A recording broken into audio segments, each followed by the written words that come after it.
Dry Al2Cl6 का structure या non aqueous का स्ट्रक्चर। इसके अलावा अगर एक्वस का लिखना है तो ऑक्टाहेड्रल, ये इतना डिस्कस कर दिया गया क्लास में, ये करेक्शन था, यहाँ ट्वाइस होगा। Cl6 6 नेगेटिव 6 पॉजिटिव, 3 पॉजिटिव ये हो गया, मल्टीप्लाइड बाई 2 हो गया, 6 पॉजिटिव हो गया, 6 नेगेटिव हो गए। अब इसमें ये चीज और आपको कंसीडर करनी है, ये वही बात है जो मैंने बता दी है आपको। एल्यूमिनियम ऑक्टाहेड्रल है, sp3d2 है, और इसके 3d ऑर्बिटल खाली होने की वजह से ऐसा हुआ है। अब क्वेश्चन में जो कंपैरिजन आपको मिलेगा, बोरोन एंड एल्यूमिनियम एक ही ग्रुप के मेंबर हैं, लेकिन हम बोरोन से ये स्ट्रक्चर नहीं लिख सकते कभी भी। जैसे मैं अगर कभी लिखने लगता हूं बोरोन H2O 6 3 पॉजिटिव Cl3, आपको कोई कहता है कि BCl3 भी तो यही काम कर सकता है जैसा AlCl3 करता है, तो आप कहोगे नहीं, ये काम नहीं कर सकता। ये AlCl3 तो डायमर भी बना देता है, BCl3 डायमर नहीं बनाता। हम कभी B2Cl6 नहीं लिखते और Al2Cl6 लिख देते हैं। तो एक्वस कंडीशन Al2Cl6 की ऑक्टाहेड्रल स्ट्रक्चर बना करके आ जाएगी। एसिडिफाइड एक्वस का मतलब इसमें एक ड्रॉप हम H पॉजिटिव की ऐड कर देते हैं ताकि ये Cl नेगेटिव जो है सेपरेट आउट हो जाए, Cl नेगेटिव H पॉजिटिव के साथ कंबाइन कर जाए, तो थोड़ा सा हम इसमें एसिडिफिकेशन कर देते हैं। अदरवाइज प्योर वाटर है, प्योर वाटर की प्रेजेंस में भी ये सेम रिएक्शन इसी तरीके का मिलना चाहिए। तो ये डिसॉल्व फॉर्म में एग्जिस्ट करता है। डिसॉल्व फॉर्म में अगर एग्जिस्ट करेगा तो हाइड्रेटेड फॉर्म ये कहलाएगी। यहां तक हमने ये लास्ट क्लास में कर लिया था। अब आज जो मैं आपको कुछ और स्ट्रक्चर बताऊंगा, क्योंकि हमारा जो सिलेबस का पार्ट है वो ये पार्ट है, एल्यूमिनियम क्लोराइड का एक स्ट्रक्चर हमें करना था डिस्कस। एक अभी आगे चलकर हम BCl3 का स्ट्रक्चर डिस्कस करेंगे, बहुत इंपॉर्टेंट है। फीचर्स बिल्कुल इससे अलग हैं। ग्रुप का पहला मेंबर है ना, वेरिएशन शो करता है, एल्यूमिनियम से बोरोन अलग चलेगा। तो BCl3 के स्ट्रक्चर्स हम करेंगे डिस्कस, उनकी प्रॉपर्टीज को करेंगे, Al2Cl6 से कंपेयर करेंगे। लेकिन उससे पहले बोरोन का एक और कंपाउंड होता है जिसे हम बोरेक्स नाम देते हैं। तो बोरोन का जो कंपाउंड है बोरेक्स, वो Na2B4O7 है और उसमें hydrated 10 water molecule crystalline water की तरह से एग्जिस्ट करते हैं। देखो, वाटर किसी भी मॉलिक्यूल में बहुत तरह से रह सकता है, खास तौर से इनऑर्गेनिक कंपाउंड्स में। वाटर हाइड्रेटेड रह सकता है, किसी कैटायन को चारों तरफ से सराउंड करके हमने इसे बोल दिया कि ये हाइड्रेटेड आयन है। वाटर की काउंटिंग संख्या लिमिटेड हो सकती है, अनलिमिटेड हो सकती है। हमें पता चल सकता है कई बार ज्योमेट्री आ गई, जैसे ये एल्यूमिनियम के क्लोराइड में आई थी, तो हमें पता चल गया कि एक एल्यूमिनियम के साथ 6 वाटर मॉलिक्यूल हैं। कई बार एक्वस रैंडम भी बनता है, बस इंटरेक्शन पॉजिटिव एंड नेगेटिव का, तब हम उसमें काउंटिंग गिनती फिक्स नहीं कर सकते। तो एक टाइप का वाटर होता है किसी मॉलिक्यूल में जिसे हम कहते हैं कि ये एक्वस, और एक टाइप का वाटर होता है जिसे हम कह देते हैं क्रिस्टलाइन वाटर। जब कोई कंपाउंड सॉलिड बनाता है, कोई सॉल्ट है, सॉलिड बना दिया उसने, सॉलिड बनने के बाद उसमें बीच में कुछ खाली जगह रहती है। जैसे मैं 4 5 10 फुटबॉल लेकर के एक साथ रख देता हूं, सॉलिड है तो मॉलिक्यूल नजदीक नजदीक होंगे, फिर भी बीच में कुछ जगह रह जाती है। अगर ला करके वाटर ट्रैप कर देते हो तब इसको बोलते हैं हम क्रिस्टलाइन वाटर। ये क्रिस्टलाइन वाटर देखा जाए तो बाइंड नहीं होता मॉलिक्यूल से, लेकिन फिर भी इसकी एक फिक्स संख्या होती है जो किसी सॉल्ट के साथ होती है, मॉलिक्यूलर फॉर्मूला में जब आएगा तो एक फिक्स स्टिक्योमेट्री से आएगा। जैसे कॉपर सल्फेट में 5 वाटर मॉलिक्यूल होते हैं, CuSO4 के पास जो क्रिस्टलाइन वाटर होता है, ये हाइड्रेटेड नहीं, हाइड्रेटेड तब बनेगा जब मैं उसे डिसॉल्व कर दूंगा। डिसॉल्व करने पे बहुत सारे वाटर मॉलिक्यूल चारों तरफ से सराउंड करेंगे, लेकिन क्रिस्टल है, सॉलिड है, उस सॉलिड स्टेट में भी कुछ वाटर बीच में ट्रैप्ड रहता है। ये जो ट्रैप्ड वाटर होगा इसे क्रिस्टलाइन वाटर बोला जाएगा। तो कई बार ये परेशान करता है कि ये वाटर क्या चीज है, कहां से आ गया, फॉर्मूला तो कॉपर सल्फेट है, फिर हम 5H2O 10H2O क्यों लिख रहे हैं। और ये वेरी भी कर जाते हैं, टेम्परेचर पर डिपेंड करते हैं। टेम्परेचर हाई करते हैं तो क्रिस्टल से बीच में से वाटर निकलकर इवेपोरेट कर कर जाएगा और खाली प्योर सॉल्ट बचेगा। जैसे CuSO4 है, .5H2O लिखा है, ये क्रिस्टल में ट्रैप्ड वाटर है, क्रिस्टलाइन वाटर है। जब हम इसको हीट कर रहे होते हैं, हीट करने पर CuSO4 अलग हो जाता है, वाटर अलग हो जाता है, 5H2O अलग हो जाएंगे, तो ये कहलाएगा एनहाइड्रस या ड्राई। बिल्कुल वाटर अब इसमें नहीं रहा।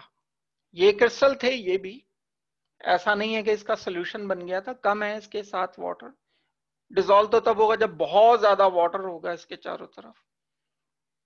तो ये क्रिस्टलाइन वाटर वेरी भी करते हैं।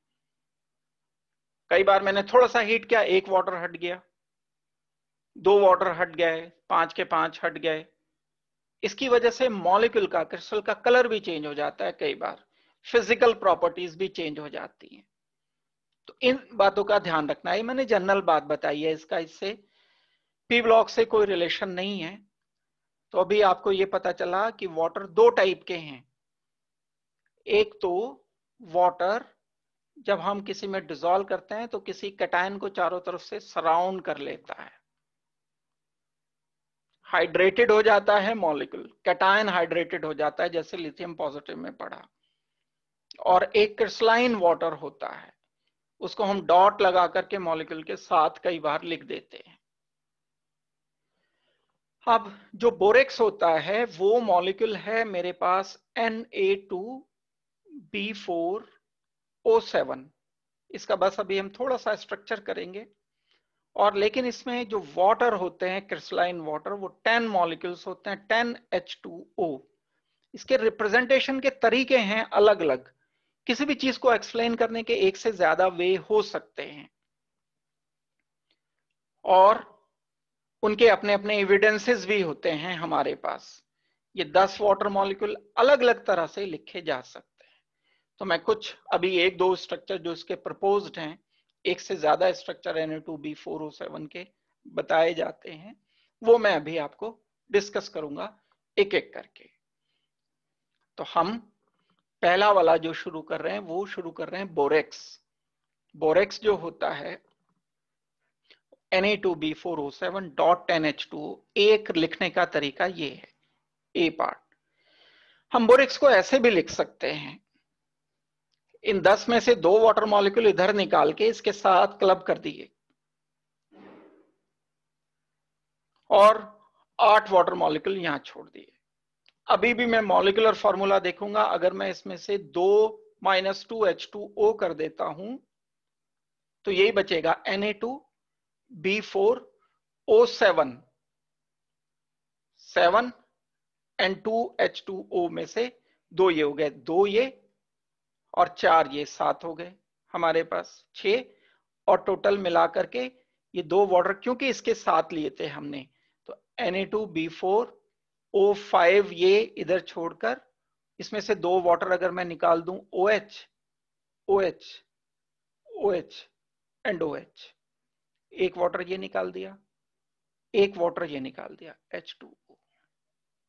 तो ये 2 बच गए ना, इन 2 ऑक्सीजन को इधर मिला लिया लाकर, तो 7 हो गए, Na2B4O7 हो गए, 2 वाटर इससे माइनस कर दिए।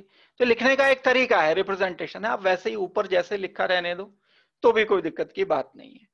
कि लिखा क्यों है, क्योंकि स्ट्रक्चर में कई बार ऐसे भी रिप्रेजेंट कर दिया जाता है, कुछ एविडेंस केमिकल रिएक्शन ऐसे देते हैं, हिंट देते हैं, जो इस स्ट्रक्चर को इंडिकेट करते हैं या बताते हैं। एक तो हमें ये करना है, मैं अभी पहले बता रहा हूं कि इस पार्ट में कौन कौन से कंपाउंड हमें करने हैं। दूसरा हमें डिस्कस करना है ऑर्थोबोरिक एसिड। ऑर्थोबोरिक एसिड जो होता है H3BO3 होता है। अभी मैं डिटेल पर आऊंगा। इसको हम ऐसे भी लिख सकते हैं BOH थ्राइस।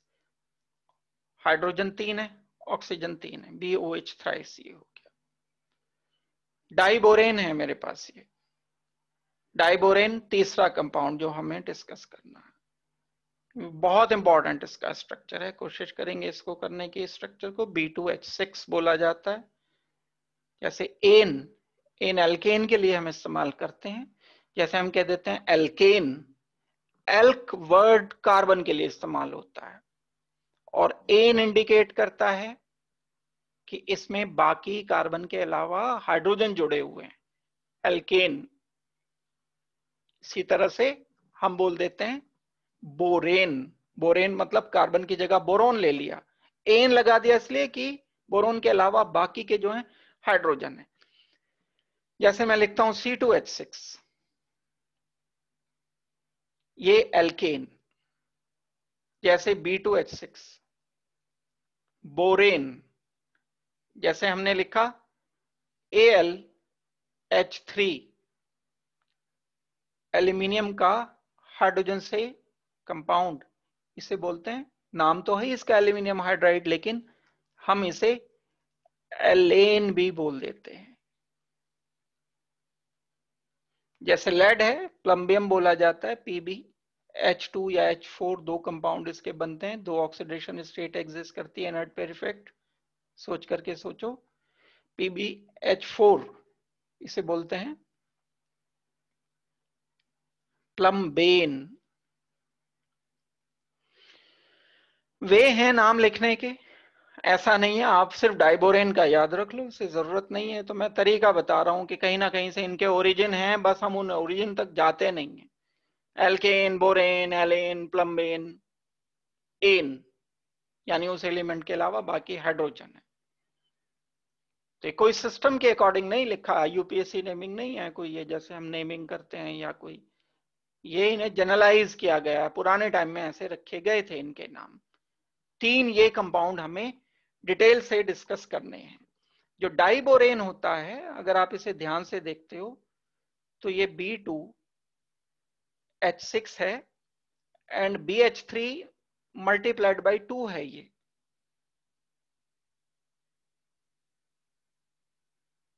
यानी B2H6 3 और मल्टीप्लाइड बाई 2 6 हो गया, B2 हो गया। तो मैं इसे कह सकता हूं डाइमर। डाइमर का मतलब दो बार हमने कोई एक यूनिट ले ली है। It is dimer of BH3। जैसे हमने AlCl3 लिया था और उसका डाइमर बना दिया था Al2Cl6। Al2Cl6 is dimer of AlCl3। Double हो गए थे, दो मॉलिक्यूल क्लब कर गए थे। अब B2H6 भी डाइमर है BH3 का। BH3 का डाइमर डाइबोरेन कहलाता है। डाई मतलब टू, बोरेन मतलब बोरोन का हाइड्रोजन से कंपाउंड, जिसमें दो बोरोन डबल हो गए, दो हो गए। तो एक बात बड़ी इंपॉर्टेंट है, इस पर क्वेश्चन भी मिलते हैं। B2H6 डाइमर है BH3 का। BH3 मल्टीप्लाइड बाय 2 मुझे कर देना चाहिए। अब मैं स्ट्रक्चर पर आ रहा हूं। जो स्ट्रक्चर है बोरेक्स का, पहले हम उसको कंसीडर करते हैं। क्या लिखेंगे इस स्ट्रक्चर को? इसको लिखने का तरीका है, बॉन्डिंग के बहुत सारे वे में से एक वे ये है कि हम बोरोन की वैलेंसी पर ध्यान देते हुए इसकी बॉन्डिंग बनाएं। बोरोन को अगर वैलेंसी के टर्म्स में देखते हो तो 3 वैलेंसी होती है और एक खाली ऑर्बिटल होता है। बोरोन के आउटर शेल में इलेक्ट्रॉन तो 3 है, 1, 2 एंड 3। वैलेंसी तो 1, 2 एंड 3 हो जाएगी, एक खाली ऑर्बिटल रहेगा। हो सकता है ये भी ऑर्बिटल बॉन्डिंग बनाने में पार्ट ले ले, तो ज्यादा से ज्यादा बोरॉन 4 बॉन्ड बना सकता है, 4 के अलावा नहीं बनाएगा। और 3 तो बनाएगा ही, ग्रुप वैलेंसी 3 है। वेरिएशन हो सकता है वैलेंसी में, जैसे हम लिखते हैं NH3, जब NH3 लिखा मैंने तो वैलेंसी 3 आई, 3 हाइड्रोजन लगे हुए हैं। लेकिन कई बार देखने में मिल जाता है आपको NH4 पॉजिटिव, तो अब 4 हाइड्रोजन जुड़े हुए हैं, अब यहां पर टेट्रावैलेंट है, ये 4 वैलेंसी है। ऑर्बिटल की वजह से ऐसा हुआ, नाइट्रोजन के आउटर शेल में 4 ऑर्बिटल थे, एक s और 3 p थे, तो इसलिए ऐसा हुआ। बोरोन भी यूजुअली तो 3 वैलेंसी बनाता है, लेकिन खाली ऑर्बिटल कहीं से इलेक्ट्रॉन पेयर लेकर एक चौथी वैलेंसी भी शो कर सकता है। तो हम बोरोन के बारे में एक बात क्या जान गए, वैलेंसी या तो 4 या 3, 3 है तो नॉर्मल, और अगर 4 है तो चार्ज लिखना पड़ेगा कुछ, क्योंकि ये एक्सेप्टर है इलेक्ट्रॉन, ये तो डोनर था, लोन पेयर डोनेट कर रहा है, इसलिए पॉजिटिव लिखा है। बेसिक पे जाओ, बॉन्डिंग की कोऑर्डिनेट बॉन्ड में जो डोनर होता है उसे पॉजिटिव बोलते हैं। बोरोन तो एक्सेप्टर है, एक्सेप्टर है तो नेगेटिव लिखेंगे यहां पर चार्ज। तो ये चार्ज नेगेटिव होना चाहिए। अगर बढ़ा देंगे वैलेंसी बोरोन की 3 से 4 कर देंगे तो बोरोन पर नेगेटिव चार्ज फिर लिखेंगे, अगर की बात हो रही है। नहीं किया, अगर वैलेंसी 3 रखी फिर तो कोई इशू है ही नहीं। पहला रिप्रेजेंटेशन मैं आपको बता रहा हूं, रिप्रेजेंटेशन नंबर 1, 4 बोरोन है, बोरोन हम लिख दें, पहला बोरोन, दूसरा, तीसरा, चौथा। हर 2 बोरोन के बीच में एक ऑक्सीजन ट्रैप कर दिया।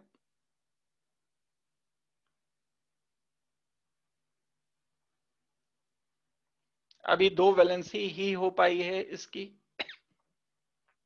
किनारे वाले पर डबल बॉन्ड ऑक्सीजन, इसकी वैलेंसी पूरी हो गई, किनारे वाले पर double bond oxygen.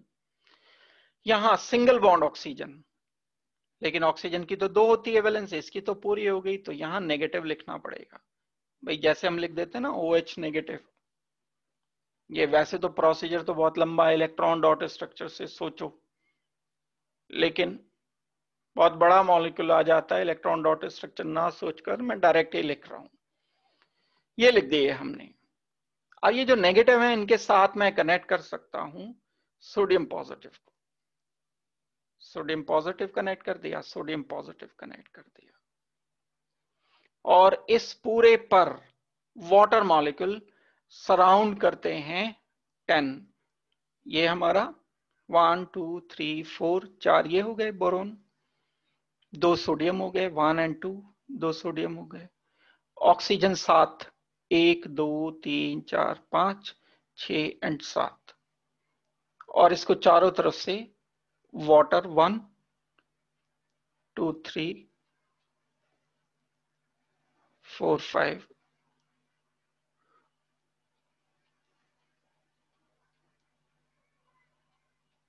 1 2 3 4 5 6 7 8 9 and 10, 10 water molecule लिख देने। अब ये कहाँ होंगे, ये तो सॉलिड स्टेट से रिलेटेड है, जो वॉइड्स आएंगे बीच में जगह बनी हुई होगी, उसमें इस सॉलिड के वॉइड में कहीं पर ट्रैप होंगे। हमें तो इस बीच वाले स्ट्रक्चर से मतलब था, वो हमने ड्रॉ कर दिया। अब अगर इसको लिखते हो वाटर को तो बड़ी अच्छी बात है, नहीं लिखते हो तो .10H2O करके इकट्ठा साथ लिख दो, या नहीं भी लिखोगे तो इसका स्ट्रक्चर हम लिख चुके। एक रिप्रेजेंटेशन बोरेक्स का ये रहेगा जो मैंने आपको बताया। नंबर 2 पर आते हैं, देख लो इसको पहले। इस Na2B4O7 को हम लिख सकते हैं boron boron, boron and boron. Oxygen मैं ट्रैप करता हूं इसमें इस तरह से,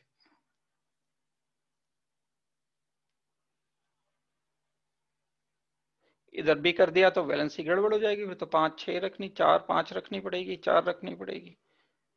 तो इन जो सेंट्रल बोरोन हो गए, इनकी वैलेंसी 3 पूरी हो गई, इसकी वैलेंसी 3 पूरी हो गई।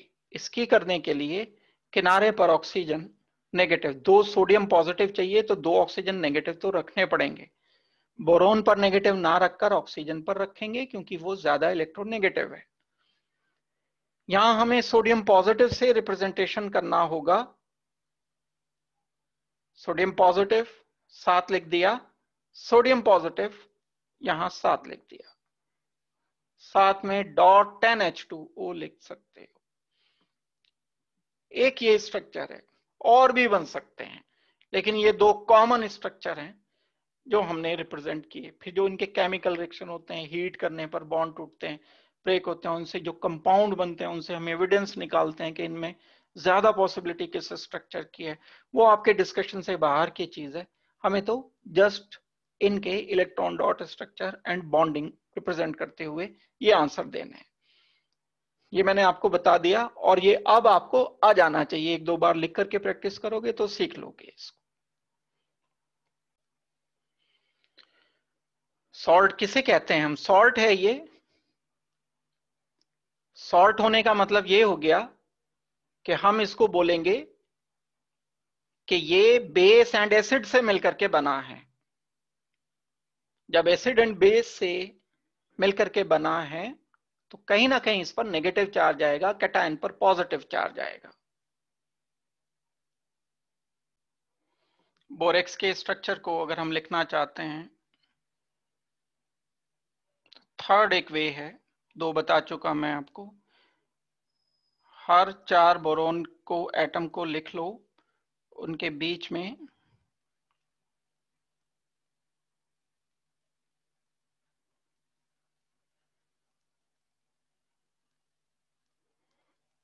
ऑक्सीजन से ट्रैप कर दिया हमने। ये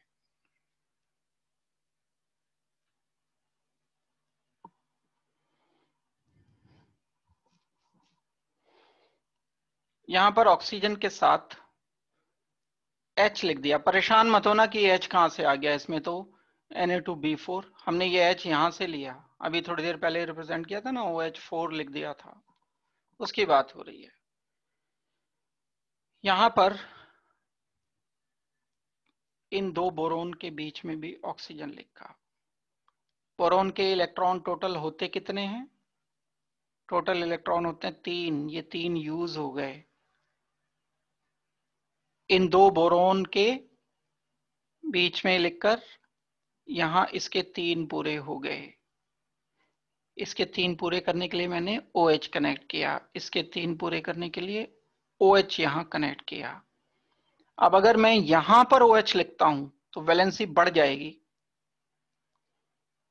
बढ़ने का मतलब OH नेगेटिव ने अपना लोन पेयर इसे वेकेंट ऑर्बिटल में डोनेट किया, कोऑर्डिनेट बॉन्ड की बात मैं कर रहा हूं, बना दिया। तो अब तो लेकिन चार्ज मुझे नेगेटिव लिखना पड़ेगा यहां, या आप ये कह दो कि OH ने सोडियम से इलेक्ट्रॉन लेके OH नेगेटिव बना दिया, इस सोडियम से ये नेगेटिव बोरोन के खाली ऑर्बिटल में डोनेट कर दिया गया। इस पर चार्ज 0, इस पर चार्ज नेगेटिव, पूरे पर चार्ज 1 नेगेटिव। इधर भी मैंने OH नेगेटिव से कंबाइन किया। सिंपल सी बात है, जब बोरोन की वैलेंसी बढ़ जाएगी तो उस पर नेगेटिव चार्ज आएगा, और हम तो जस्टिफाई कर रहे हैं। कोऑर्डिनेट बॉन्ड में अब मुझे पुरानी बातों पर जाना पड़ता है ना, तो सारा टाइम यहीं पर लगता है। कोऑर्डिनेट बॉन्ड पढ़ते हुए हमने ये किया था, जो डोनर होते हैं उन पर पॉजिटिव चार्ज, जो एक्सेप्टर होते हैं उन पर नेगेटिव चार्ज। एक्सेप्टर पर नेगेटिव लिखा, डोनर पर पॉजिटिव लिखा, लेकिन डोनर पे तो पहले से ही नेगेटिव था, तो नेगेटिव पॉजिटिव ये हो गए न्यूट्रल, यहाँ कोई चार्ज नहीं दिखा, यहाँ नेगेटिव रह गया। OH नेगेटिव ने इलेक्ट्रॉन दिए अपने बोरोन के वेकेंट ऑर्बिटल में। ये एक और वे है जो हमने रिप्रेजेंट किया। अब ये नेगेटिव चार्ज जो हैं, ये नेगेटिव सोडियम पॉजिटिव के साथ हम कनेक्टेड शो करेंगे। सोडियम पॉजिटिव, तो बोरेक्स की स्ट्रक्चर में गिवन है 1 negative 1 negative 2 negative Na2 positive. अब मैं इसे कैसे लिखूंगा? B4 ऑक्सीजन 5 1 2 3 4 5 O5 ये लिख दिया। OH कितने हैं? 1 2 3 4। H आए कहां से? ये 10 वाटर मॉलिक्यूल में से 2 लिए, H2O 4। 10 में से अगर 2 इधर ले लिए तो बचे कितने? 8 बच गए। 8H2O इधर लिख दिया। और यहां 2 नेगेटिव चार्ज हैं, ये नेगेटिव और ये नेगेटिव, तो Na2 लिख दिया इधर। बोर्ड में नहीं आएगा ये इस तरीके का। बोरेक्स का स्ट्रक्चर ऐसे भी लिखा जा सकता है, बोरेक्स का फॉर्मूला ऐसे लिखा जा सकता है। ये गलत लिख दिया मैंने, OH H2O नहीं होगा, ये गलती कर दी, ये होगा OH4। ये तो H2O ही ले लिया मैंने 4, तो ये तो गलत है, OH4 होना चाहिए। अभी मैंने जस्टिफाई करके बताया था ना पीछे वाली स्लाइड में, OH OH OH OH, एक वाटर ले लिया, एक और वाटर ले लिया, 2 वाटर ये वापस दे दिए, तो 2 ऑक्सीजन बचे, 2 ऑक्सीजन इसको मिल जाएंगे, B4O7 हो जाएगा, वही जो पुराना हम पहले लिख रहे थे। एक तरीका ये भी है, 3 वे मैंने आपको बता दिए बोरेक्स के स्ट्रक्चर बनाने के, ऐसे लिखे जा सकते हैं ये बोरेक्स के स्ट्रक्चर। आप सीधे सीधे बोर्ड के लिए डेफिनेटली नहीं है, बोर्ड में आपसे कोई नहीं पूछेगा बोरेक्स का स्ट्रक्चर, कहीं अगर आएंगे तो कहीं कॉम्पिटेटिव अप्रोच के साथ, हाँ कोई इस स्ट्रक्चर में पूछ लिया आपसे, और सोचो डिटेल कहीं, मान लो ये स्ट्रक्चर लिख करके पूछ लिया कि इस बोरोन का हाइब्रिडाइजेशन बताओ, इस बोरोन का हाइब्रिडाइजेशन बताओ, बताना चाहिए आपको। sp3 है ये, 4 सिग्मा बॉन्ड है, 1 2 3 4, कोई लोन पेयर नहीं है, sp3 है। ये 3 सिग्मा बॉन्ड है, 1 2 3, कोई लोन पेयर नहीं है, तो sp2 है ये बोरोन। 2 बोरोन sp2 है, 3 बोरोन sp3 हैं, सॉरी 2 बोरोन sp3 हैं, एक वाला sp3, ये 2 sp2। ये ऑब्जेक्टिव में बन जाते हैं क्वेश्चन। स्ट्रक्चर लिख दिया या ये लिख दिया, ऐसे लिख करके दे दिया, अगर ऐसे लिख करके दे दिया तो अब यही स्ट्रक्चर बनाना है। इसमें तो H आ गया ना, पहले वाले स्ट्रक्चर में तो हमने H लिखा ही नहीं। तो अगर कभी B4O5 OH4 2 नेगेटिव करके लिख दिया और कहा कि इसमें हाइब्रिडाइजेशन ऑफ बोरोन बताओ, तो आपको ये 2 अलग अलग हाइब्रिडाइजेशन डिसाइड करके बताने पड़ेंगे। वही हमने शुरू में जैसे लिखा था कि बोरेक्स को हम इस तरह रिप्रेजेंट कर सकते हैं। बोरेक्स को लिखने का एक तरीका ये होगा, 3 स्ट्रक्चर ये मैंने बता दिए। फिजिकल प्रॉपर्टीज अगर की जाए तो ये क्रिस्टलाइन सॉलिड होगा। क्रिस्टलाइन सॉलिड का क्या मतलब है? यानी वाटर में डिसॉल्व हो जाएगा और क्रिस्टल की तरह से एग्जिस्ट करता है। क्रिस्टल उन सॉलिड को कहते हैं जिनके मेल्टिंग पॉइंट बिल्कुल शार्प होते हैं। 2 टाइप के सॉलिड्स होते हैं, एमॉर्फस होते हैं रबर की तरह से, एक सॉलिड रबर भी होती है, वुड भी होती है। एक सॉलिड बिल्कुल क्रिस्टल्स जो होते हैं, जैसे कॉपर सल्फेट है, सोडियम क्लोराइड है, नमक खाने वाला, तो ये क्रिस्टलाइन सॉलिड है। आयोनिक जितने भी मॉलिक्यूल होते हैं, क्योंकि ये आयोनिक है तो ये क्रिस्टलाइन सॉलिड की तरह से एग्जिस्ट करता है। और टेट्रा न्यूक्लियर यूनिट्स इसमें कनेक्टेड रहती हैं। अभी जैसे हमने एक स्ट्रक्चर लिखा जिसमें 2 बोरोन sp3 हाइब्रिडाइज थे। उस sp3 को हमने sp2 से कनेक्ट किया था बोरोन एंड बोरोन के साथ। ये oxygen boron, oxygen and boron, oxygen, ऐसे कनेक्ट कर दिया था। ये इसकी वैलेंसी 4 थी। टेट्रा वैलेंट, टेट्रा न्यूक्लियर अलग चीज है। टेट्रा न्यूक्लियर का मतलब इसमें 4 पॉइंट हैं बोरोन के। एक पॉइंट ये, एक पॉइंट ये, एक पॉइंट ये, एक पॉइंट ये, यानी एक क्रिस्टल का एक पूरा मॉलिक्यूल इस तरीके का बना जिसमें 4 कॉर्नर हैं और उन 4 कॉर्नर पर बोरोन है। तो हम ऐसे लिख सकते हैं, ऐसे जैसे अभी रिप्रेजेंट किया गया। It can be written like this, B4O5 OH4 2 negative, या हम एक और तरह लिख सकते हैं वाटर मॉलिक्यूल को। अब ये H क्योंकि हमें जस्टिफाई करने पड़ेंगे, तो हम ये वाटर मॉलिक्यूल, आपको लिखने के बस ये वे पता चल जाए। इनऑर्गेनिक है, थोड़ा सा इसमें करना पड़ेगा वर्कआउट के साथ साथ, लिखने के साथ साथ थोड़ी सी चीजें जो एज इट इज हैं ये करनी पड़ेंगी। इनऑर्गेनिक में थोड़ा सा चीजों को करना पड़ता है। मैं तो फिर भी बहुत समझा रहा हूं, अदरवाइज ये चीजें तो एज इट इज बस कॉपी पेस्ट करके डाल दी जाती हैं आपको। अब हमें इसके बाद करने होंगे प्रिपरेशन एंड प्रॉपर्टीज। जो प्रिपरेशन ऑफ बोरेक्स है, क्योंकि हमने अभी ये बोरेक्स का Na2B4O7 का स्ट्रक्चर किया। स्ट्रक्चर के 3 तरीके किए, उसमें हाइब्रिडाइजेशन ज्योमेट्री समेत हमने कुछ डिस्कशन किया, मॉलिक्यूलर फॉर्मूला को जस्टिफाई किया। अगर हमें करना है प्रिपरेशन ऑफ बोरेक्स, ये जो स्ट्रक्चर गया ये 3rd स्ट्रक्चर था जो मैंने अभी आपको बता दिया, जस्टिफाई कर दिया। हाइब्रिडाइजेशन ये sp3 वाला, ये sp2 हाइब्रिडाइजेशन, ये नया कोई डिफरेंट नहीं है, ये मैं लिखा चुका आपको। बोरेक्स की प्रिपरेशन करने का एक तरीका है कि हम H3BO3 को सोडियम कार्बोनेट के साथ रिएक्ट करते हैं। H3BO3 नेचर में थोड़ा सा एसिडिक होता है और Na2CO3 एल्केलाइन है। जब ये दोनों आपस में कंबाइन करते हैं तो कार्बन डाइऑक्साइड गैस बबल की तरह से लिबरेट करके Na2B4O7 बनेगा। एक ये रिएक्शन आपको लर्न करना पड़ेगा। मेन तो यही है। एक अच्छी बात यह है कि ऐसे रिएक्शन याद करने वाले बहुत ज्यादा नहीं है।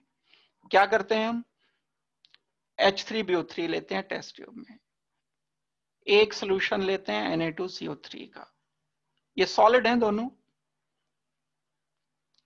मिक्स किया, सोल्यूशन बनाया इसका, इसका सोल्यूशन बनाया H3BO3 का, इन दोनों को मिक्स कर दिया। मिक्स करने के बाद इसको हीट किया, कार्बन डाइऑक्साइड लिबरेट हुआ, वाटर सारा इवेपोरेट कर दिया, इसके क्रिस्टल क्रिस्टल बचेंगे।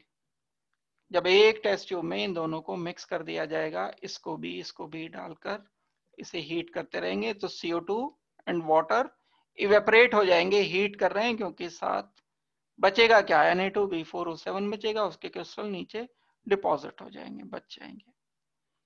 ये बनाने का तरीका है। इक्वेशन आपको, अब मैंने इतना टाइम लगाया है तो आपको याद करनी ही पड़ेगी। मैं अगली क्लास में सुन भी लूंगा, इसे आपसे पूछूंगा तो आपको बतानी पड़ेगी। प्रिपरेशन ये बस एक और आएगी, इसकी प्रॉपर्टीज में आ जाएगी जो बोरेक्स की प्रॉपर्टी हम करेंगे। सॉरी, H3BO3 की ये रिएक्शन हम H3BO3 की प्रॉपर्टी में भी लिख सकते हैं और इसकी प्रिपरेशन तो है ही। ये जो कंपाउंड है बोरेक्स, इसकी अगर मैं प्रॉपर्टी देखता हूं तो ये सॉल्ट है। एक सॉल्ट उसे कहते हैं जो पॉजिटिव एंड नेगेटिव पार्ट का बना होता है। सॉल्ट ऐसे कंपाउंड को कहा जाता है जिसमें एक पार्ट पॉजिटिव हो, एक पार्ट नेगेटिव हो।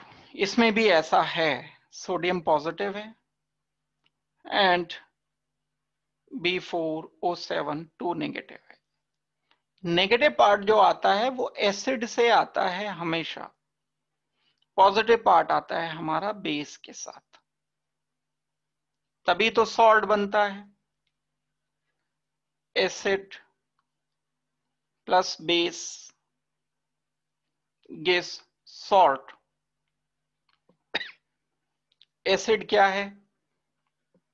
एसिड जैसे HCl लिया मैंने, बेस क्या है? जैसे NaOH लिया एग्जाम्पल के लिए, तो ये OH एंड H आपस में वाटर बना देंगे, एक बनेगा सॉल्ट। सॉल्ट क्या होगा? NaCl। तो पॉजिटिव पार्ट कहां से आया? बेस से आया पॉजिटिव पार्ट। नेगेटिव पार्ट इस सॉल्ट का कहां से आया? एसिड से आया। ये वाली बातें तो काम की हैं, ये तो आगे यूज होती रहेंगी, तो जो मैं बता दूं इसे तो याद रखो, आप इन्हें नोट भी करते रहो साथ के साथ। तो जो नेगेटिव पार्ट होता है हम इसे बोलते हैं, नाम देते हैं acidic radical, basic radical. Basic radical positive, acidic radical negative. Salt का नेगेटिव कंपोनेंट एसिडिक रेडिकल है, सॉल्ट का पॉजिटिव कंपोनेंट बेसिक रेडिकल है। ये कैटायन सिंगल कैटायन भी हो सकते हैं और बहुत सारे आयंस का ग्रुप भी होते हैं। अब सॉल्ट पर आते हैं। सॉल्ट होता क्या है? जब हम एसिड को बेस के साथ रिएक्शन करते हैं, फॉर्मेशन सॉल्ट की होती है, वाटर की होती है। इस रिएक्शन को न्यूट्रलाइजेशन कहते हैं। ये तो कॉमन बात है, पता होगी, नहीं पता थी तो अब आप इसे पता कर लो। दूसरी बात, सॉल्ट का एक ये रिएक्शन रिवर्स भी होता है। हम कभी कोई सॉल्ट यूज कर लें अगर और उसमें वाटर ऐड कर दें, हो सकता है, जरूरी नहीं है, क्वाइट पॉसिबल कि वापस एसिड एंड बेस बन जाए, होना पॉसिबल है। इसको बोलते हैं हम रिएक्शन को हाइड्रोलिसिस। हाइड्रोलिसिस बहुत सारे टाइप के हैं, एक टाइप का हाइड्रोलिसिस सॉल्ट का हाइड्रोलिसिस है। ये टर्म सिर्फ यहीं पर इस्तेमाल नहीं होगा कि बस हाइड्रोलिसिस मतलब always you are using it for only salt. Hydrolysis हम किसी और के लिए भी यूज करते हैं, लेकिन ये जो सामने लिखा है this is also hydrolysis. Salt में जब वाटर ऐड करें या दुनिया के किसी भी कंपाउंड में वाटर ऐड करें और वो दो हिस्सों में टूट जाए, that particular reaction is hydrolysis. अब बात पूरी है। लेकिन जब सॉल्ट का हाइड्रोलिसिस करेंगे तो एक एसिड बनेगा, एक बेस बनेगा। तो ये सॉल्ट है बोरेक्स। प्रॉपर्टीज में एक बहुत इंपॉर्टेंट प्रॉपर्टी इसकी है जो अब मैं आपको बताने जा रहा हूं, हाइड्रोलिसिस यानी वाटर में डिसॉल्व करना। जब इस बोरेक्स को हम वाटर से रिएक्ट कराते हैं, डिसॉल्व करते हैं, तो ये हाइड्रोलाइज होकर एक एसिड बनाता है, एक बेस बनाता है। बेस जो बनता है वो बनता है NaOH। एसिड जो बनता है वो बनता है H3BO3। और इस रिएक्शन को हम बोलेंगे हाइड्रोलिसिस ऑफ बोरेक्स। ये हाइड्रोलिसिस हम एक्वस कंडीशन में डेफिनेटली यूज करेंगे और इसमें जो बेस एंड एसिड बनेगा इसकी स्ट्रेंथ चेक की जाएगी। NaOH जो होता है वो स्ट्रॉन्ग बेस होता है, आयोनाइजेशन बहुत होता है। ये जो होता है H3BO3 ये वीक एसिड होता है, इसमें कम H पॉजिटिव प्रोड्यूस होंगे, मतलब ये वीक एसिड है। NaOH जो है वो स्ट्रॉन्ग बेस होता है, इसमें OH नेगेटिव की काउंटिंग ज्यादा आएगी। तो नेट मिला करके सॉल्यूशन में OH ज्यादा निकलेंगे। ठीक है, बना H पॉजिटिव बना OH नेगेटिव, बराबर के नहीं बने, ये कम बने, ये ज्यादा बन गए।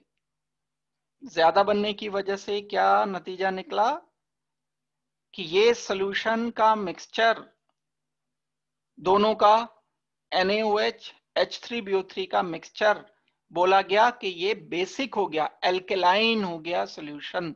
एल्केलाइन सॉल्यूशन उसको बोलते हैं हम जिसमें OH नेगेटिव प्रेजेंट होता है। तो ये बड़ा एक इंपॉर्टेंट रिएक्शन हुआ। जब हम बोरेक्स को वाटर में डिसॉल्व करते हैं तो वो दो चीजों में टूटता है। बोरेक्स क्या है? सॉल्ट है। इस सॉल्ट को जब मैंने वाटर में मिक्स किया तो एक बेस बना, एक एसिड बना। रिएक्शन करने पर एसिड वीक बना, बेस स्ट्रॉन्ग बना। दैट मीन्स रिएक्शन करने पर, दैट मीन्स हाइड्रोलिसिस करने पर जो प्रोडक्ट मुझे मिलेगा वो ऐसा मिलेगा जिसमें OH की संख्या ज्यादा होगी, सॉल्यूशन एल्केलाइन होगा। ये क्वेश्चन पूछा जाता है आपसे, why aqueous solution of borax is alkaline। अब +1 में तो इस लेवल पे ये इतना ही पूछा जा सकता है। तो आप क्या करोगे? इक्वेशन लिखोगे जल्दी से। when we dissolve borax in water, NaOH and H3BO3 is obtained, in which NaOH is a strong base. That's why nature of solution is alkaline। ये हम इसमें आंसर करेंगे। तो ये एक बड़ी इंपॉर्टेंट बात मैंने आपको बताई। प्रॉपर्टी नंबर 2 पर अगर हम आते हैं, बोरेक्स एक सॉलिड है मटेरियल। मान लो मैंने किसी इसे ग्लास के बर्तन में रखकर, व्हाइट पाउडर है, ये पाउडर्ड होता है, क्रिस्टलाइन पाउडर है, और बर्नर पर हीट करना शुरू किया तो टेम्परेचर धीरे धीरे बढ़ेगा। पहले टेम्परेचर 10 डिग्री, 20, 30, 40, 50 बढ़ते बढ़ते बढ़ते बढ़ते बढ़ते बढ़ते इसके अलग अलग स्टेजेस में अलग अलग प्रोडक्ट मिलते हैं। जब हम इसको कुछ थोड़ा सा टेम्परेचर बढ़ाते हैं तो जो क्रिस्टलाइन वाटर है इसका वो हट जाता है। फिर थोड़ा सा और टेम्परेचर बढ़ाते हैं तो लिक्विड, ये जो व्हाइट पाउडर होता है, ये ट्रांसपेरेंट हो जाता है। फिर हम थोड़ा सा और टेम्परेचर अगर बढ़ाते हैं तब इसमें एक ग्लासी मास बनता है, यानी एक ऐसा मटेरियल बन जाता है जो बिल्कुल ग्लास जैसा मटेरियल होता है, जिसको हम बोरेक्स बीड बोलते हैं। जो हमारे काम की बात है यहाँ एकेडमिक व्यू पॉइंट से, तो आपको ये पता होना चाहिए कि बोरेक्स बीड क्या होता है और उसका इस्तेमाल क्या है। टेस्ट में हम इसको इस्तेमाल कर रहे होते हैं। तो अब मैं जो आपको बता रहा हूं वो इफेक्ट ऑफ हीट बता रहा हूं। इफेक्ट ऑफ हीट में जैसे मैंने आपको बताया कि व्हाइट एक पाउडर को यानी बोरेक्स को हम जब थोड़ा सा, ये टेम्परेचर की रेंज है, थोड़ा सा हीट किया, फिर और हीट किया, फिर और हीट, फिर और हीट कर दिया, और कर दिया, और कर दिया, बढ़ता जा रहा है टेम्परेचर इस स्केल पर। हमने टेम्परेचर थोड़ा सा बढ़ाया तो बढ़ाने पर एनहाइड्रस बोरेक्स बना, मतलब इससे ये क्रिस्टलाइन वाटर माइनस हो गया। अब ये बिल्कुल ड्राई हो गया, इसमें वाटर के जो मॉलिक्यूल ट्रैप्ड थे क्रिस्टल में वो नहीं रहे। फिर इस Na2B4O7 को फर्दर हमने हीट किया। हीट करने पर कुछ चेंज आता होगा इसमें, अभी वो मैं बता भी दूंगा आपको। चेंज ऐसा आएगा कि ये एक ट्रांसपेरेंट लिक्विड बन जाएगा ग्लास की तरह से। अब फर्दर अगर हम और टेम्परेचर बढ़ा दें, यहां हमने और टेम्परेचर बढ़ाकर इस रेंज का टेम्परेचर कर दिया, तो एक यहां ग्लासी मास बनता है और इस ग्लासी मास को बोला जाता है कि ये बोरेक्स बीड है। यानी सॉलिड एक स्टिकी सा मटेरियल बन जाता है, बोरेक्स बीड है, जिसमें मेनली दो चीजें मौजूद होती हैं। एक B2O3, ये हीट करने पे चेंज हो गया सारा, यहां बच गया एक B2O3 प्लस NaBO2, एक NaBO2 एक B2O3। इस दोनों के मिक्सचर को बोरेक्स बीड बोला जाता है और इसकी बड़ी एक इंपॉर्टेंट एप्लीकेशन है। वो एप्लीकेशन में अभी आपको डिस्कस करूंगा कि क्या है। फिलहाल तो आपको अब इस स्टेज में जितना पढ़ने के बाद ये पता होना चाहिए कि बोरेक्स बीड कैसे बनता है।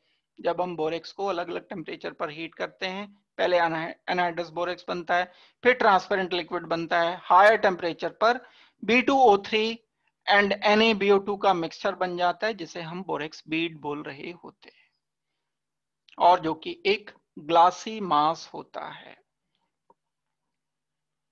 ठीक हो गई बात। और ये वाटर भी एकदम से नहीं, स्टेप वाइज पहले थोड़ा सा वाटर निकला, जरूरत नहीं है उतनी डिटेल करने की, लेकिन फिर भी अगर कहीं दिखे बुक में लिखा हुआ तो पहले 5 वाटर मॉलिक्यूल हट जाते हैं, फिर बाकी के बचे हुए 5 हटते हैं, फिर उसके बाद ये चेंज होता है, हीट करने पर एनहाइड्रस मास बनता है, फर्दर ग्लासी मास में ये कन्वर्ट होता है। ये जो NaBO2 है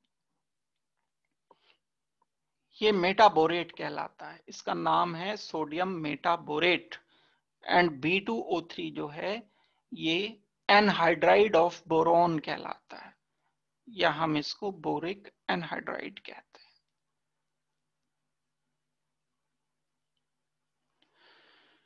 और ये NaBO2 is called as metaborate. जो जो ये नाम आते रहे वो आप याद करते रहो साथ के साथ, इकट्ठे एक साथ नहीं होंगे ये। आप सोचो कभी कि इकट्ठे एक दिन बैठ करके किसी दिन याद कर लेंगे, सब मिक्स हो जाएंगे, जो पुराने याद होंगे आपको वो भी भूल जाओगे। तो जो जो हो रहे हैं साथ साथ के साथ याद करते रहो, रोज रूटीन में इसको याद करते रहोगे तो हो जाएगा। फर्दर हमने इसे हीट किया, हीट करने पर 60 डिग्री सेल्सियस पर हमें एक ये कंपाउंड मिल गया जिसको हमने पेंटाहाइड्रेट, यानी 5 वाटर मॉलिक्यूल इसमें आ गए। फर्दर हीट किया, सारे वाटर हट गए, ये व्हाइट मटेरियल बनता है। फर्दर हम हीट करेंगे तो ग्लासी मास बन जाएगा। वही अभी ये तो रिएक्शन है जो हमने अभी लिखा था, वही है, टेम्परेचर अलग अलग करते करते स्टेप वाइज बढ़ते चले जा रहे हैं। इनफैक्ट नया कुछ नहीं है इसमें। इस रिएक्शन की जो एप्लीकेशन है, यूज है, वही मेन इंपॉर्टेंट है। क्या एप्लीकेशन हम करते हैं, इसको लैब में यूज किया जाता है, टेस्ट में यूज किया जाता है। किस चीज के टेस्ट में? ट्रांजिशन मेटल के।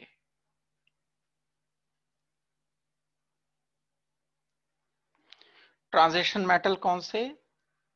कॉपर, क्रोमियम, निकल, कोबाल्ट और भी बहुत सारे हैं। कैसे करते हैं टेस्ट? वो टेस्ट मैं बता रहा हूं, रिएक्शन छोड़ दो, बिल्कुल प्रोसीजर देखो।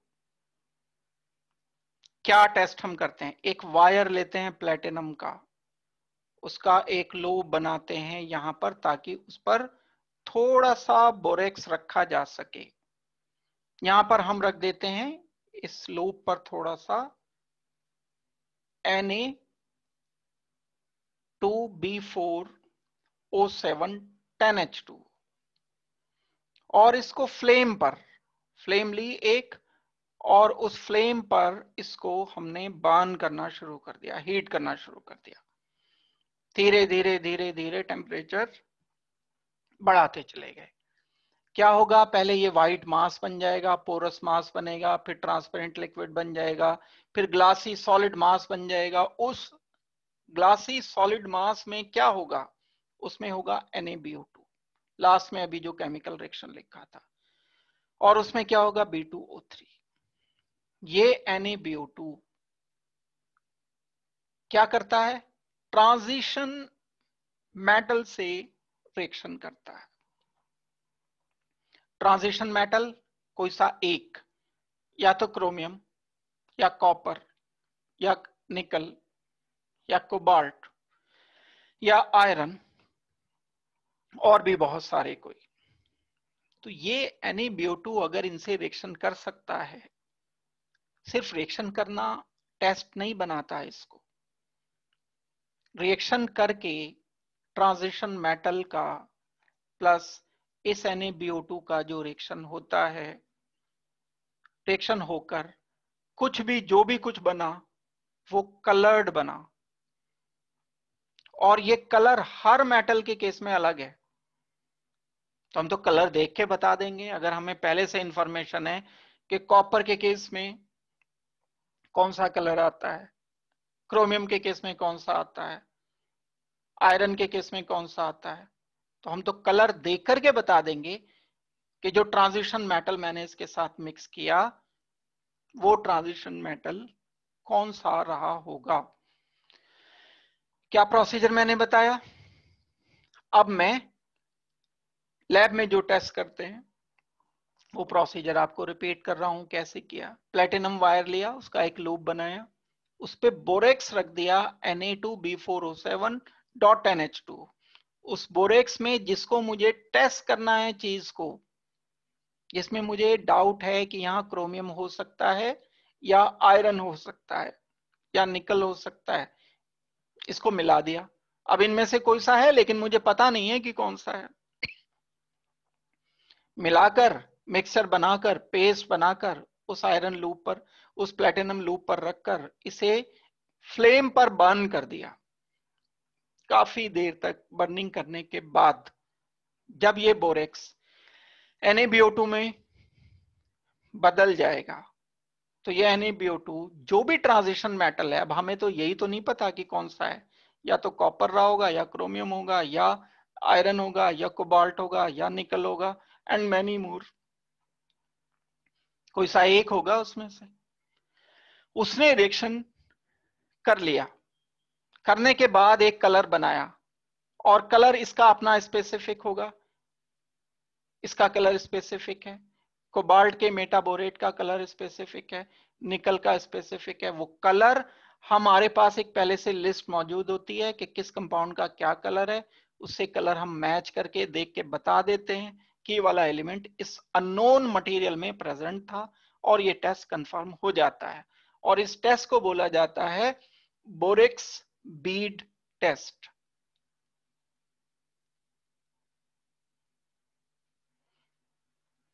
बोरेक्स बीड टेस्ट एक इंपॉर्टेंट टेस्ट है जिसका इस्तेमाल हम ट्रांजिशन मेटल के आइडेंटिफिकेशन में कर देते हैं। ये बताने में तो इतना टाइम लगा, करने में तो मुश्किल से 2 मिनट भी नहीं लगेंगे। प्लेटिनम वायर पे बोरेक्स अगर सामने रखा है, जिसे टेस्ट करना है वो रखा है, लेकर बस हीट करना है, हीट करके कलर चेक करना है। कलर चेक करके मान लो रेड आ गया, रेड को आप टेबल में देखो कि रेड के साथ कौन सा कलर एसोसिएटेड है, या ग्रीन आ गया, ग्रीन के साथ चेक करो क्रोमियम एसोसिएटेड होता है, ग्रीन कलर क्रोमियम का रहता है। बनते क्या है ये कंपाउंड उससे मतलब नहीं है, लेकिन फिर भी अगर किसी को लग रहा है जो ये बोरेक्स ने NaBO2 बना दिया था, और अगर मान लो निकल प्रेजेंट है या कोबाल्ट प्रेजेंट है, तो ये NaBO2 जो बोरेक्स से बना, इससे रिएक्शन करके COBO2 ट्वाइस ये बन जाते हैं NiBO2 ट्वाइस। यहां पर बाकी मेटल ये इवेपरेट हो जाते हैं, जो बचे हुए सोडियम मेटल है वो इवेपरेट हो जाएगा। ये कलर शो करता है इनफैक्ट। ये कहां से आया? बोरेक्स से। ये क्या चीज है जिसे हमें टेस्ट करना है, जिसके बारे में हमें पता नहीं है। और यहाँ तो मुझे लिखना पड़ेगा ना, क्योंकि केमिकल रिएक्शन शो करना है, लेकिन इनिशियली टेस्ट करते हुए हमें पता नहीं था, तो जो कलर आया उससे पता चल गया। ये हर एक के साथ एक कैरेक्टरिस्टिक कलर एसोसिएटेड है, एक फिक्स कलर एसोसिएटेड है। कॉपर के मेटाबोरेट का अलग कलर है, निकल के मेटाबोरेट का अलग कलर है, क्रोमियम के मेटाबोरेट का ग्रीन कलर होता है, हर एक का। और इस टेस्ट को बड़ा इंपॉर्टेंट टेस्ट और क्विक टेस्ट काउंट किया जाता है। लैब में ये टेस्ट करना बड़ा आसान होता है। बोरेक्स एक सिंपल कंपाउंड है, हार्मलेस कंपाउंड है। अननोन मटेरियल को टेस्ट करने में और ट्रांजिशन मेटल के आइडेंटिफिकेशन में हम बोरेक्स बीट टेस्ट का इस्तेमाल करते हैं। तो आप देख लो इसको, ये तो मैंने बता ही दिया था कि ये क्या होता है, पहले डिस्कस कर दिया ये।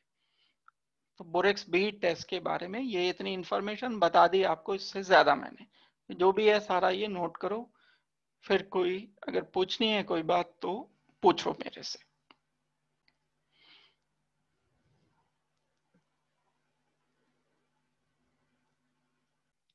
बोरेक्स के स्ट्रक्चर पढ़े, डिटेल पढ़ी, प्रिपरेशन पढ़ी सिर्फ एक, एंड प्रॉपर्टीज पढ़ी। प्रॉपर्टी में एक ये लास्ट वाली प्रॉपर्टी जो थी, और उसको पढ़ने के लिए हमने टेम्परेचर का इफेक्ट पहले डिस्कस किया, और एक प्रॉपर्टी जिसमें हम वाटर में डिसॉल्व करके मीडियम बेसिक करते हैं सॉल्यूशन का, हाइड्रोलिसिस हो जाता है सॉल्ट का। ये आपको वर्कआउट करके रखनी पड़ेंगी और याद करके रखनी पड़ेंगी। दूसरा शुरू होता है H3BO3। ये H3BO3 का पहले नंबर पर हम स्ट्रक्चर करेंगे। H3BO3 का स्ट्रक्चर बनाना कोई बड़ा मुश्किल काम नहीं है। Boron, atomic number, electronic configuration, सारा कुछ जब देखोगे तो आउटर शेल में 3 इलेक्ट्रॉन निकलेंगे, ऑक्सीजन भी 3 है इसमें, हाइड्रोजन भी 3 है इसमें। तो हम इलेक्ट्रॉन डॉट स्ट्रक्चर अगर बनाते हैं तो इलेक्ट्रॉन डॉट स्ट्रक्चर इस तरह से बन जाएगा। हाइड्रोजन का 1 इलेक्ट्रॉन, ये पूरा हो गया, ये पूरा हो गया। बस एक तरफ में बना के दिखा रहा हूं, ऐसे ही आप इधर बना दोगे, ऐसे इधर बना दोगे। बोरोन के पास ऑक्टेट पूरा नहीं हुआ, ऑक्सीजन का पूरा हो गया, हाइड्रोजन के 2 पूरे हो गए, ये बना structure. Boron O H, oxygen H, oxygen H। ये H3BO3 के एक मॉलिक्यूल को लिखने का सबसे सिंपल तरीका है। बोरेक्स तो बड़ा कॉम्प्लिकेटेड सा था, उसे तो कई से बड़ा मॉलिक्यूल था तो पॉसिबिलिटीज ज्यादा थी, अब इसमें तो कोई और पॉसिबिलिटी है ही नहीं है। वैलेंसी अगर हमें मेंटेन रखनी है करते हुए ये बना सकते हैं। वेल, ये स्ट्रक्चर में बोरोन पर अगर मैं ज्योमेट्री हाइब्रिडाइजेशन देखता हूं तो this boron is sp2 hybridize. मैं डिटेल में नहीं जाऊंगा, ये खुद आप देखोगे। And it must be planar. ये प्लेनर इसलिए है क्योंकि sp2 है, आप इवन इसके ऑर्बिटल भी बना सकते। तीसरी बात, बोरोन, ऑक्सीजन, हाइड्रोजन, ये मैंने सीधा नहीं लिखा क्योंकि ये ऑक्सीजन sp3 हाइब्रिडाइज्ड है। sp3 हाइब्रिडाइज्ड होने का मतलब है ये एंगल बोरोन ऑक्सीजन हाइड्रोजन में 180 नहीं होगा, 109 के आसपास होगा। चलो lone pair bond pair repulsion की वजह से कम भी हो जाएगा, तो 105 106 ये बॉन्ड एंगल रहेगा। यहां तक ये बात इसमें पूरी नहीं हो जाती। एक आपने पढ़ रखा है हाइड्रोजन बॉन्ड।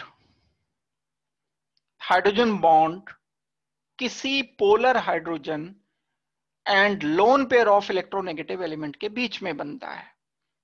मेरे पास ये ऑक्सीजन से H लगा था, यहां पोलैरिटी थी डेल पॉजिटिव डेल नेगेटिव। क्यों पॉजिटिव आया हाइड्रोजन पर? क्योंकि ऑक्सीजन की इलेक्ट्रोनेगेटिविटी बहुत ज्यादा है, तो ये डेल नेगेटिव डेल पॉजिटिव हो गया। एक ये मॉलिक्यूल है, दूसरा डिफरेंट मॉलिक्यूल में ऑक्सीजन एंड हाइड्रोजन, ये लोन पेयर है, ये नेगेटिव चार्ज है डेल नेगेटिव।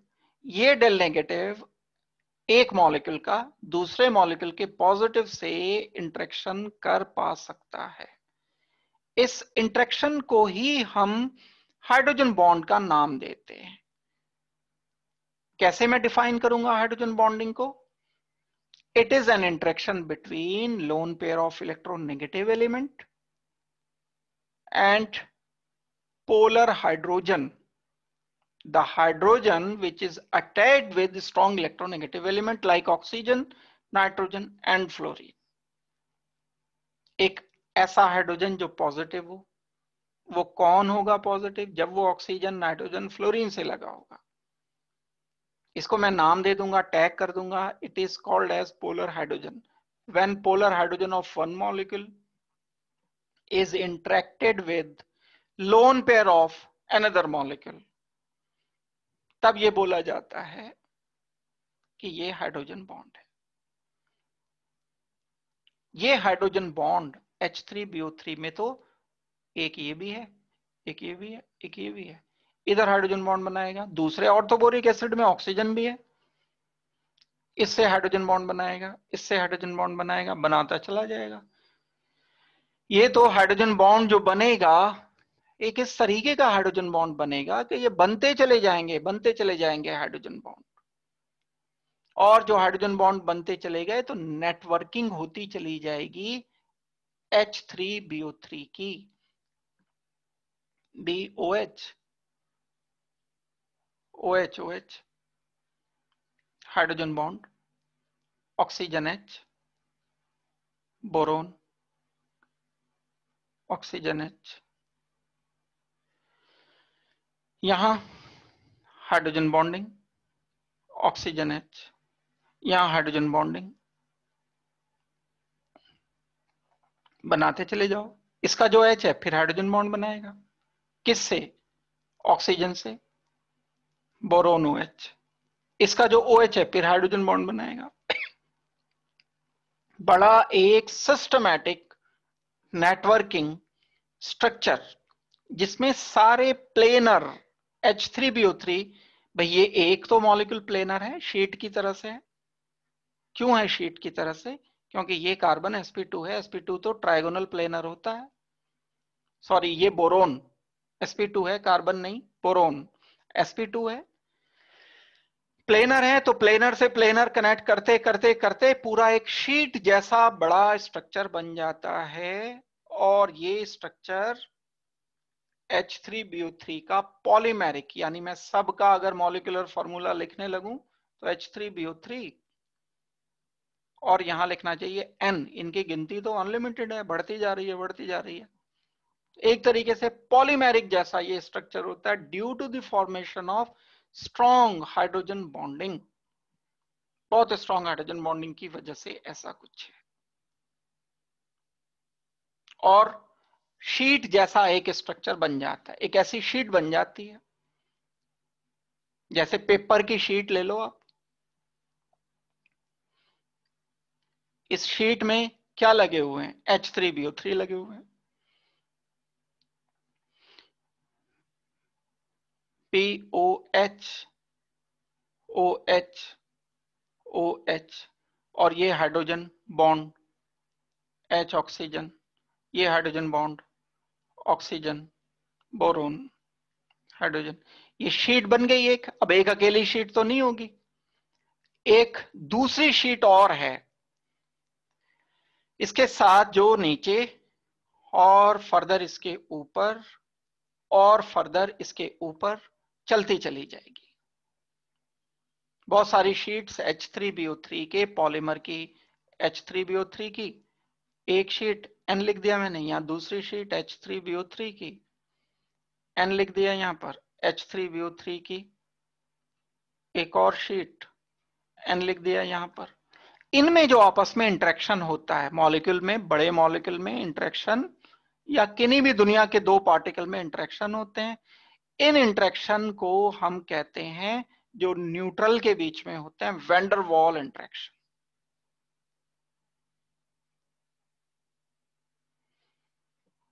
तो जो H3BO3 की हाइड्रोजन बॉन्डिंग की वजह से एक प्लेन शीट बन गई थी, तो ऐसी ऐसी बहुत सारी शीट्स एक दूसरे से वैन डर वाल्स फोर्स जो कि वीक होती हैं उनसे बंध जाती हैं और एक 3 डायमेंशनल स्ट्रक्चर जनरेट हो जाता है।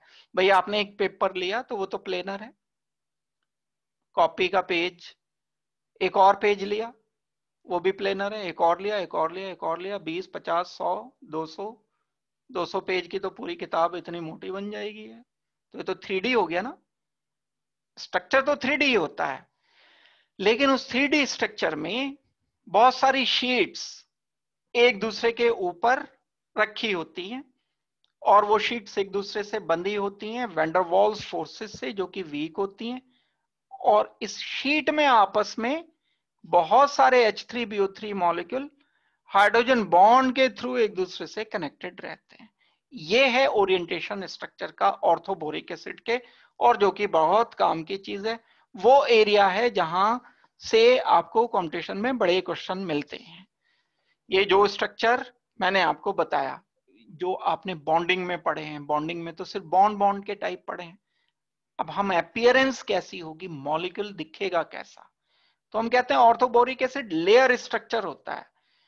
अच्छा, जब इस पे थोड़ा सा प्रेशर पड़ेगा तो एक शीट के ऊपर ये दूसरी शीट स्लिप कर जाती है। ये van der Waals force week होती हैं, ये टूट जाती हैं आसानी से। तो एक शीट से दूसरी शीट एक के ऊपर दूसरी स्लिप करती है, तो बड़ा स्लिपरी होता है ये ऑर्थोबोरिक एसिड जो होता है नेचर में, बड़ा सॉफ्ट होता है। अगर हम इसका बिल्कुल फाइन पाउडर बना लें तो ये बिल्कुल टैल्क की तरह से होता है, टैल्कम पाउडर की तरह से लगता है देखने में, होता नहीं है टैल्कम पाउडर, लेकिन H3BO3 शीट की तरह से एग्जिस्ट करता है। तो हम इसे सारी बात को रिप्रेजेंट कैसे करेंगे, लिखेंगे कैसे, लिखने का एक अलग वे होना चाहिए, वो सीखना पड़ेगा आपको। समझ आना एक अलग बात है, लिखने का तरीका सीखना एक अलग बात है। लेयर स्ट्रक्चर, आपको ये टर्म लिखना पड़ेगा, लेयर स्ट्रक्चर होता है, उसका कारण देना पड़ेगा। sp2 कार्बन होते हैं, हाइड्रोजन बॉन्डिंग से एक दूसरे से कनेक्टेड रहते हैं। ये बोरोन, ऑक्सीजन, ऑक्सीजन, ऑक्सीजन, यही तो हाइड्रोजन बॉन्ड बनाता है। ये हाइड्रोजन ही तो हाइड्रोजन बॉन्ड बनाता है।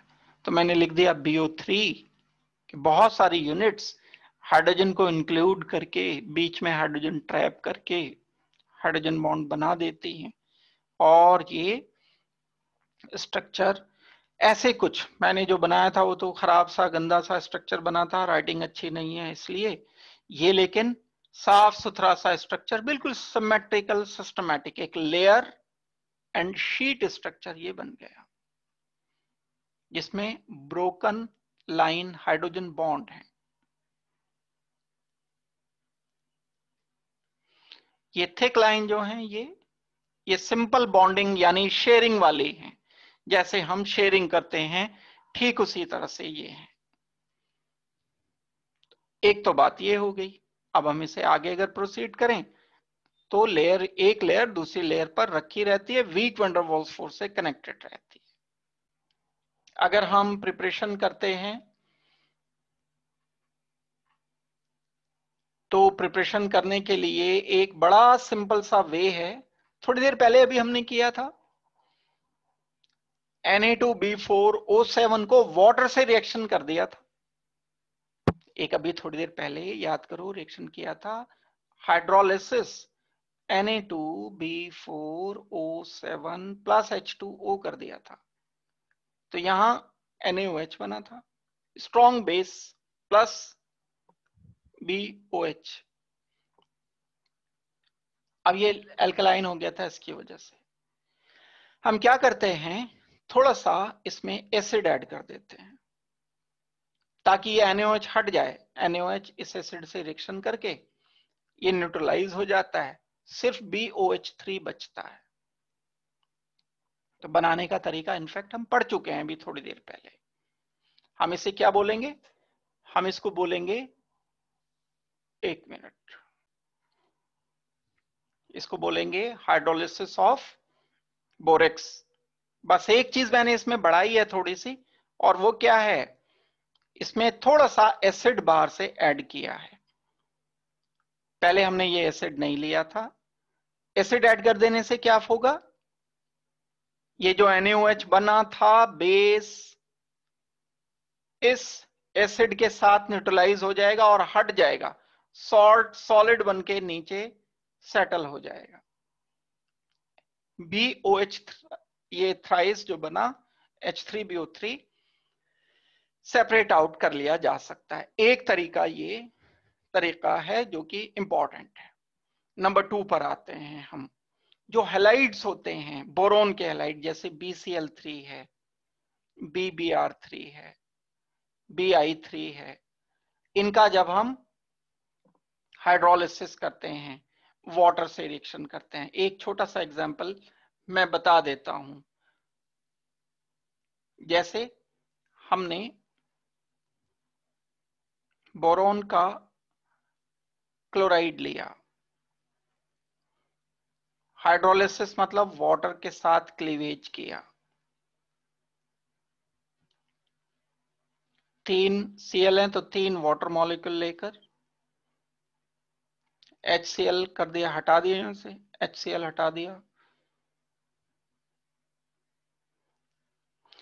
अब हम क्या करेंगे, ये OH इधर कनेक्टेड है, ये OH जो बचा है HCl चला गया, यहां से चला गया HCl, चला गया HCl, 3 HCl plus BOH, OH and OH, यही H3BO3 है। तो ये मैंने बोल दिया हाइड्रोलिसिस ऑफ बोरोन हैलाइड। एक और चीज का हाइड्रोलिसिस कर सकते हैं, हैलाइड मतलब क्लोरीन लो आप, या फ्लोरीन लो यहाँ, या ब्रोमीन लो, या आयोडीन लो, कंपाउंड तो यही बनना है, ये अलग अलग बनेगा। अगर मैंने यहाँ फ्लोरीन लिया होता तो यहाँ HF बाय प्रोडक्ट बनता। एक तो हाइड्रोलिसिस हम बोरोन के हैलाइड का करते हैं, एक डाइबोरेन कंपाउंड जो अभी आपने पढ़ा नहीं है, P2H6, इसका भी वाटर से रिएक्शन करके, HOH से रिएक्शन करके, हाइड्रोलिसिस करके हम H3BO3 बना देते हैं। लेकिन इस केस में जो बाय प्रोडक्ट बनता है वो हाइड्रोजन इवॉल्व होता है, H2 लिबरेट होगा।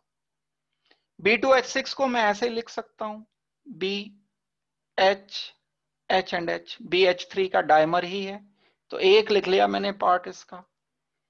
जब मैं इसका हाइड्रोलिसिस करूंगा HOH, तो ये हाइड्रोजन लिबरेट हो गया अलग, OH इधर कनेक्ट हो गया, तो 3 मॉलिक्यूल वाटर के ले लिए गए, हाइड्रोजन अलग टूट के निकला। ये मैकेनिज्म नहीं है, ये तो जस्ट मैं समझाने के लिए बता रहा हूं, मैकेनिज्म एक अलग चीज होती है। ये H2 अलग निकल गया, OH इधर टूट कनेक्ट हो गया, इधर कनेक्ट हो गया, तो मैं क्या लिखूंगा, H3BO3 प्लस हाइड्रोजन, ये हाइड्रोजन लिबरेट करके अलग हो जाता है। तो 2 तरीके मैंने ये बताए इकट्ठे, बोरोन के ट्राइक्लोराइड ब्रोमाइड आयोडाइड का हाइड्रोलिसिस करने पर, दूसरा बोरोन के हाइड्राइड यानी डाइबोरेन या BH3 का हाइड्रोलिसिस मतलब वाटर से रिएक्शन, हाइड्रोलिसिस अगर मैं बोल रहा हूं तो वाटर से रिएक्शन करने पर। तो एक ये डेफिनेशन, ये एक प्रिपरेशन हो जाएगी।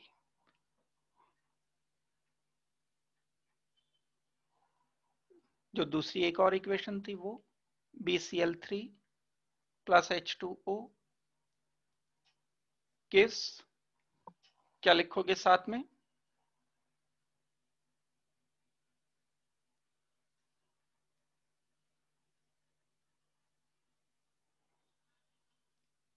BOH, 3 Cl की जगह 3 OH आ गए, प्लस यहां पर HCl कितने, 3 माइनस कर दिए। ये हो जाएगी हमारी प्रिपरेशन ऑर्थोबोरिक एसिड की। तो इसके बाद हम करेंगे preparation of H3BO3। So preparation तो हो गई है, प्रॉपर्टीज ऑफ H3BO3 तो मैं इसको नेक्स्ट क्लास में आपको बताऊंगा। आज के लिए मैं इतना ही बता रहा हूं आपको, तो अगली क्लास में हम इसको करेंगे डिस्कस। लेकिन आप इसे पूरा कर लेना प्लीज, किसी भी तरह से करके, जैसे कैसे करके।